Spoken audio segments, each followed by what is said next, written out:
What's going on, everyone? Welcome back to another video, and it's official. The OnePlus 8 and 8 Pro are out, and one of them looks to be a true flagship phone, and one of them I'm still a little confused about in terms of my overall opinion on it. So, with all that being said, let's start with the device that has me the most confused, the new OnePlus 8. Now, the reason why I say that I'm confused in terms of forming an opinion doesn't come from the fact that I'm worried the OnePlus 8 is going to be a bad device. I know it's going to be a good phone. I'm just struggling to form an opinion as to where this phone belongs in today's smartphone landscape. When you take a look at what you get on the OnePlus 8 and you take a look at what you get on the OnePlus 8 Pro, and most importantly, you start to compare the prices between the two, I'm just not sure how many people would opt for the OnePlus 8. And if you wouldn't mind, just give me a few minutes to explain my thought process. Starting off with the displays on both phones. On the OnePlus 8, you have a 6.55-inch Fluid AMOLED 1080p panel with a 90 Hz refresh rate. Now on the OnePlus 8 Pro, you have a 6.78-inch display, again, Fluid AMOLED, Quad HD with a 120 Hz refresh rate. Additional features on the OnePlus 8's display include vibrant color effect, night mode, and a reading mode. The OnePlus 8 Pro incorporates all of those while also including an adaptive display, Vibrant Color Effect Pro, and motion graphics smoothing. Now, in addition to that, the OnePlus 8 Pro also has a higher pixel per inch count.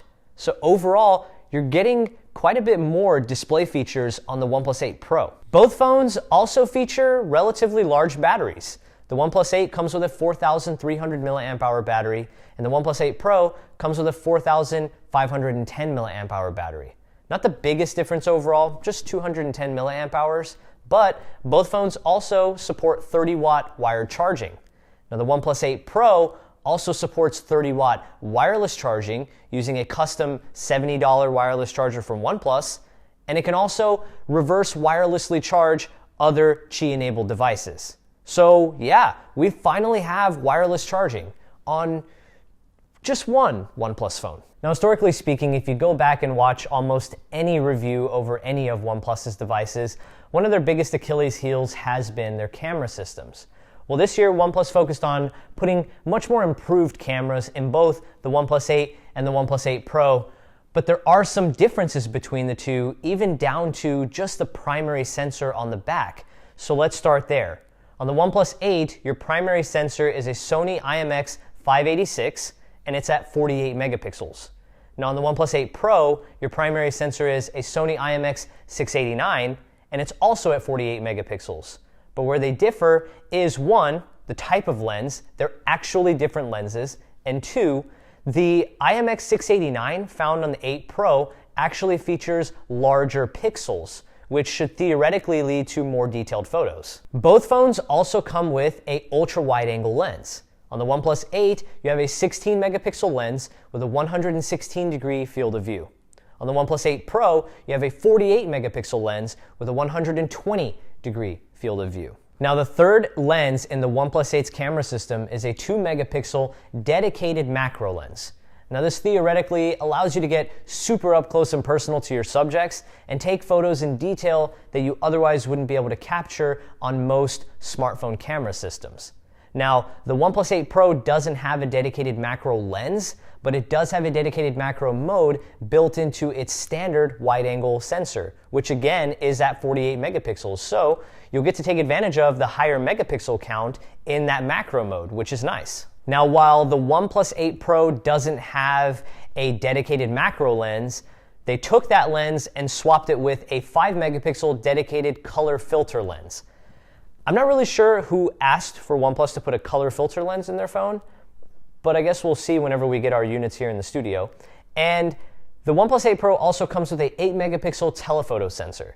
Now, this will allow the OnePlus 8 Pro to achieve 3 times hybrid zoom, whereas the OnePlus 8 is strictly dedicated to digital zoom. So overall, I'm gonna go ahead and say that you're going to get the more versatile and feature-packed camera system on the OnePlus 8 Pro. Now, either way, we're going to have to see how both of these camera systems do in everyday use, and that's obviously going to be posted in our OnePlus 8 and our OnePlus 8 Pro review. So if you guys are excited to see that, make sure you guys subscribe down below. Now, in terms of other random things that you're going to get on the 8 Pro that you're not going to get on the 8, LPDDR5 RAM versus LPDDR4X, not too much of a difference there. One is obviously a little more future-proof and faster, so it's still worth noting. Support for Wi-Fi 6 on the Pro, and an official IP68 water and dust resistance rating, again on the Pro. So we have a lot of features being stacked onto the Pro. Now, let's talk about pricing between the two models, because this is where it starts to get really interesting. Pricing for the OnePlus 8 starts at $699. Now that'll get you 8 gigs of RAM and 128 gigs of storage. For $100 more, you can bump it up to 12 gigs of RAM and 256 gigs of storage. And in regards to colors, you have two really solid options, Glacial Green and Interstellar Glow. Out of those two, I'm taking Interstellar Glow every single day, but the Glacial Green is still super, super nice. Now, pricing for the OnePlus 8 Pro starts at $899 for 8 gigs of RAM and 128 gigs of storage, and it goes all the way up to $999 for 12 gigs of RAM and 256 gigs of storage.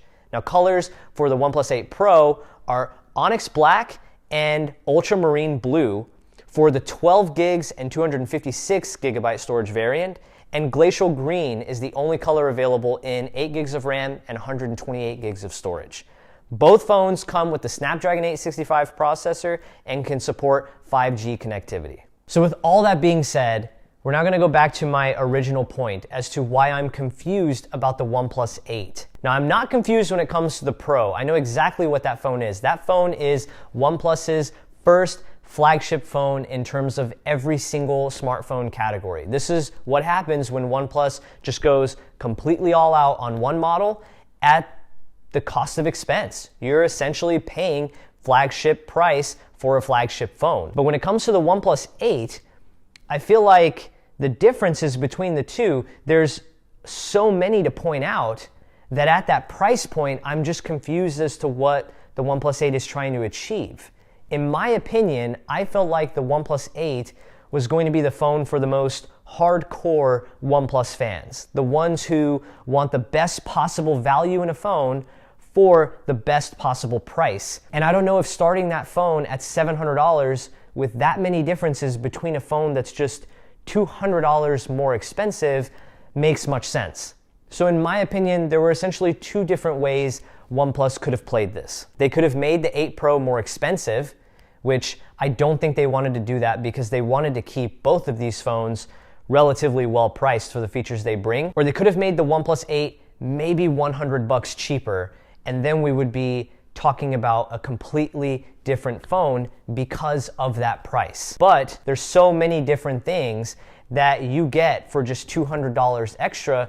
I'm just not sure how many people are gonna go for the OnePlus 8, and that's a shame because like I said, it's not going to be a bad phone. It's just that I feel like the Pro is just going to be that much better for that little of a price increase. So I don't know. What do you guys think? Do you agree with what I'm saying? Do you disagree? Any particular reason why? These are honestly just my opinions about how I feel with these devices.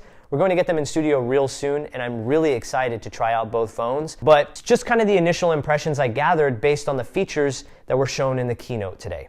So I don't know. Let me know what you guys think in the comment section down below.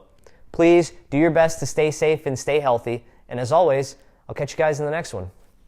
Peace.